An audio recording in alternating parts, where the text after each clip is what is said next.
नांदेड जिल्ह्यात मागील महिनाभरापासून पावसाने अक्षरशः धुमाकूळ घातलेला आहे। आपण सध्या आहोत नांदेडच्या पिंपळगाव या शिवारात। आपण पाहू शकतो की मागील महिनाभरापासून पाऊस सुरू आहे आणि या पावसाचं पाणी या पिकामध्ये मोठ्या प्रमाणात साचलेलं आहे। संपूर्ण पीक जे आहे ते पाण्याखाली आहे आणि या गावातलीच अशी परिस्थिती नाही तर संपूर्ण जिल्ह्यामध्ये अशी परिस्थिती निर्माण झालेली आहे। सोयाबीन असेल, कापूस, तूर, मूग, ऊस यासह इतर पिकांचं प्रचंड नुकसान झालेलं आहे। आणि या आता isakal.com आहे देशातील नंबर 1 ची मराठी न्यूज वेबसाईट। प्रत्येक अपडेटसाठी isakal.com ला नक्की भेट द्या।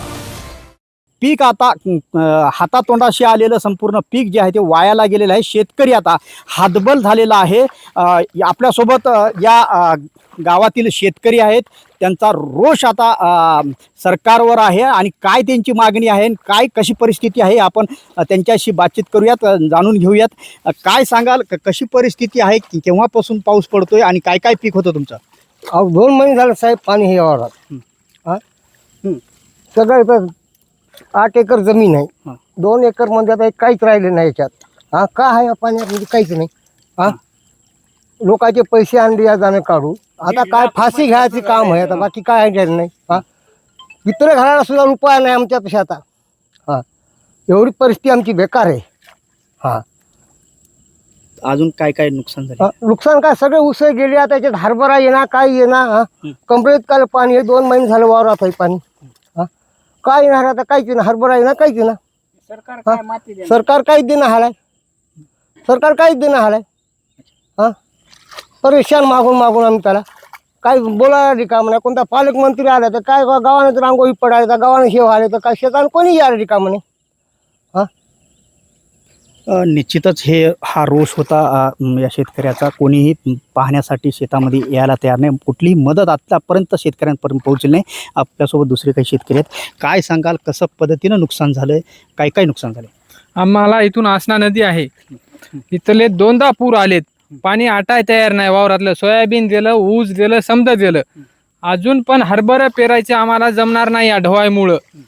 तिथली भाषणं तर आलेत, सरकार यायलेत, बसायलेत, मिटिंगी राहिलेत, मात्र शेतात अजून कोणी आलं नाही आणि फावून दिले नाहीत। आले तरी पंचायतलाच यायलेत, तिथंच मिटिंग राहिलेत, सदर घेऊत म्हणालेत, मात्र इकडे कोणी द्याय तयार नाही, कोणी याय तयार नाही, फाया तयार नाही।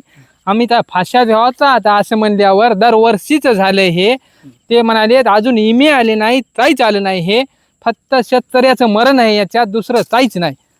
गोरगरिबाचं मरण आहे। आता आमचं पुरी शेती दिली 8 एकरला, 8 एकरचा पट्टा पुऱ्या जावाचं दिलं, विचार फयाचं ते नदीच्या तडाला जमीन आहे त्याचं टोटल दिलंय। 100% शेती काहीच नाही, याच्यात का आहे फा तुम्ही पुरा माल टाल काहीच नाही। बस आता चाडा आहे माझं, आम्हाला घरी उपटून बाहेर टाचावं लागतंय।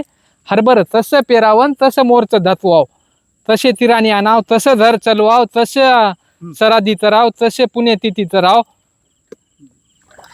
निश्चितच हे शेतकरी होते। शेतकऱ्यांचा रोष आणि कुणीही यांच्याकडे पाहायला आले नाही। मोठा खर्च देखील पेरणीवर झालेला आहे। दुसरे काही शेतकरी आहेत, काय कशी परिस्थिती आहे आणि कोणी आलतं का आपल्याकडे, काय आश्वासन काय दिलं का?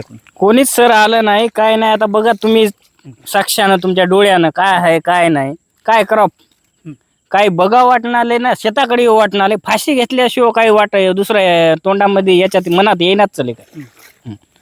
आधीच पैसे दुनियाचे काढून ठेवलेले आहेत, पित्तरपाठ हे सगळं आहे।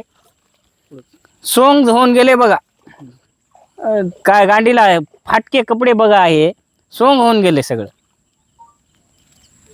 निश्चितच हे शेतकरी होते आणि त्यांनी अशा पद्धतीनं सरकारविरुद्ध रोष केलेला आहे। महिनाभरापासून नांदेड जिल्ह्यात मोठ्या प्रमाणात पाऊस सुरू आहे आणि हे पावसाचं पाणी संपूर्ण शेतीमध्ये साचलेलं आहे। संपूर्ण पिकं जे आहेत ते अजून देखील पाण्यात आहेत आणि सरकार मायबाप अद्याप तरी यांच्या शेतावर आलेलं नाही, कुठलेही पंचनामे झाले नाहीत। तात्काळ आर्थिक मदत करण्याची मागणी या शेतकऱ्यांनी केलेली आहे। संजय सूर्यवंशी, साम TV न्यूज, पिंपळगाव, नांदेड।